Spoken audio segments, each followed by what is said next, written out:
Alors, Lionel Canessi, bonjour. Bonjour. Merci de nous accorder une interview pour Opinion Internationale et notre rubrique Solutions pour la France. Alors, vous êtes le président de l'Ordre national des experts comptables. Alors, d'abord, merci de nous recevoir si tôt parce que vous êtes, si je ne me trompe pas, à Montréal, au Canada, où vous venez d'arriver, d'où j'imagine la fenêtre qui est derrière vous, c'est cela? C'est ça exactement. Donc, je viens rencontrer mon homologue du Canada pour faire des échanges de bonnes pratiques entre ce que font les experts comptables canadiens et les experts comptables français. D'accord. J'imagine que les Canadiens, comme vous allez vous en rendre compte, ont l'œil rivé sur Paris et la prochaine élection présidentielle, parce qu'on connaît bien entendu la proximité de cœur et de valeurs entre le Canada et la France. Alors justement, l'Ordre des experts comptables a publié 100 propositions concrètes pour une France plus forte, juste et compétitive. Bref, vous avez adressé vos propositions aux candidats à l'élection présidentielle. Et donc, Monsieur Canessi, je voulais vous demander quel est l'esprit général d'abord de ces propositions adressées aux candidats à la présidence de la République. Mais déjà, je crois que les experts comptables, on est au cœur des 3 millions de TPE-PME qui font une grande partie de l'économie de notre pays. Et on a choisi de se mêler de ce qui nous regarde, de faire des propositions. Moi, je préfère qu'on soit acteur plutôt que spectateur et qu'on propose plutôt qu'on proteste, hein, ce qui est plutôt l'habitude de notre pays. Donc, c'est de faire remonter de notre expérience du terrain, aux côtés de ces chefs d'entreprise, nous, les économistes du quotidien, des propositions concrètes pour faire avancer l'économie de notre pays.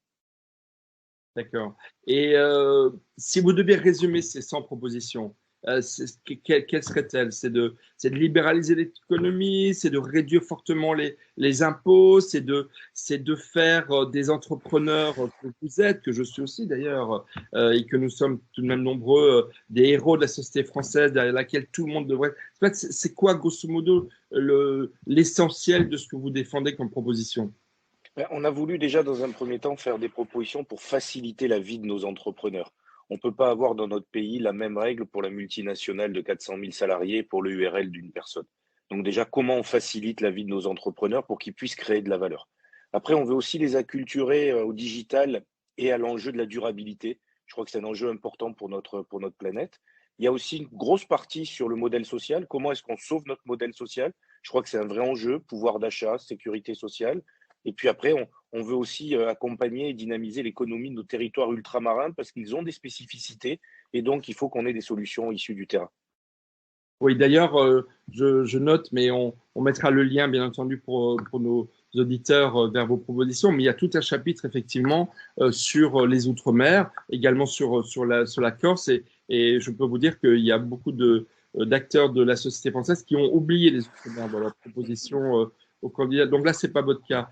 Si je prends deux, trois mesures parmi celles que vous proposez, vous proposez l'instauration d'une TVA sociale. Ça risque d'être chaud à faire passer ça comme idée. Et pourquoi, en deux mots, cette TVA Bah, sociale? L'avantage de la TVA sociale, c'est que ça résout deux problèmes. Le premier problème, c'est celui du pouvoir d'achat. Aujourd'hui, nos petites entreprises ne vont pas pouvoir augmenter les salaires comme ça. Et d'enlever les cotisations sociales des salaires et de les transférer sur la TVA ou sur une micro-taxe sur les mouvements financiers, mais ça va permettre automatiquement d'augmenter les salaires. Ça a donc pouvoir d'achat. Ça permet aussi de renforcer les entreprises qui produisent en France, compétitivité.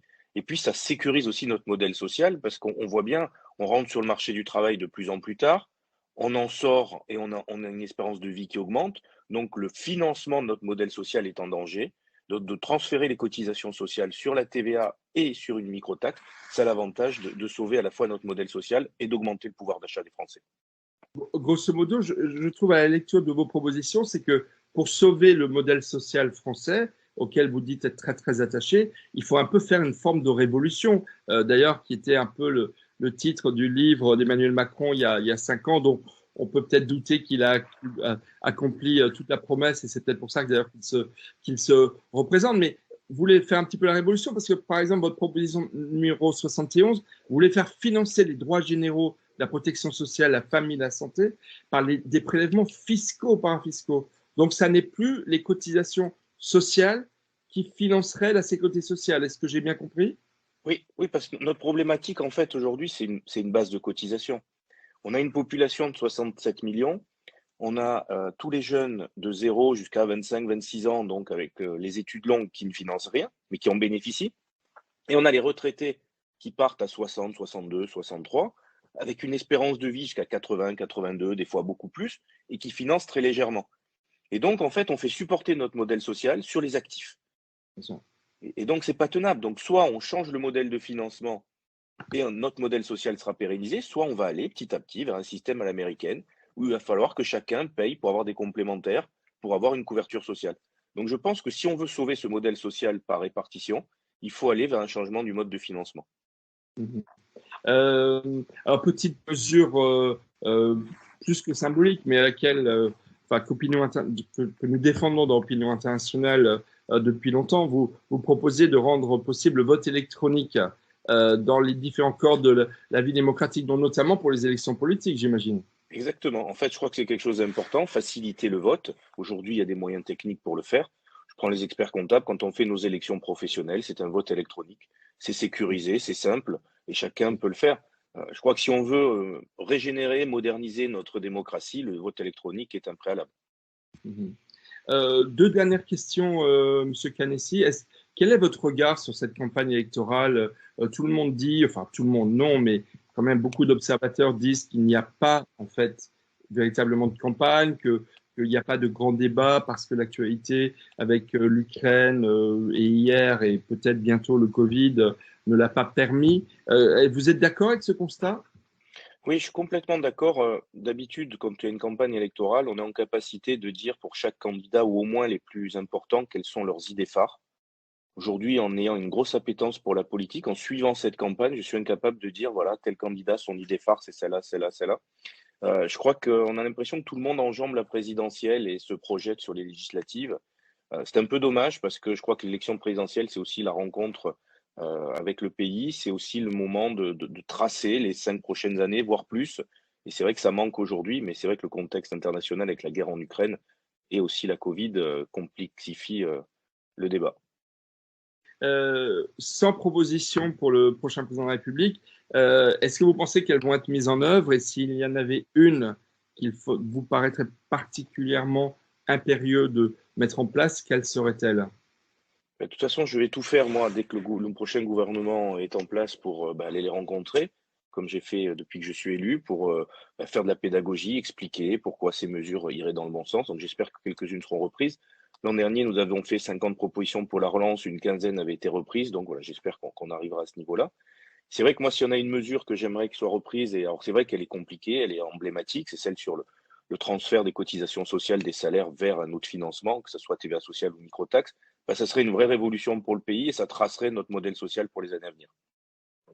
Une idée à laquelle nous souscrivons en tant qu'éditorialiste politique complètement, et je pense effectivement qu'elle serait un vrai levier de révolution au service de notre modèle social, parce que tout simplement, on peut peut-être se dire qu'on n'arrivera pas à le financer autrement, ma foi, vu Bien les sûr. courbes de population, vu l'évolution démographique, vu les évolutions profondes de la société, et donc peut-être que finalement, comme souvent en France, on y arrivera sous la contrainte peut-être plus que sous la bonne volonté et la bonne préparation de nos gouvernants.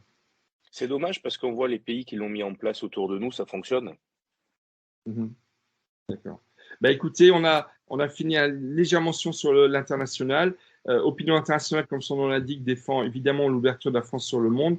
Vous en êtes l'incarnation par votre déplacement au Canada et à travers les personnes que vous rencontrerez. Nous saluons nos lecteurs et nos auditeurs du Canada. Merci, Monsieur Canessi, et puis d'avoir répondu à Opinion internationale. Une très belle journée. Merci.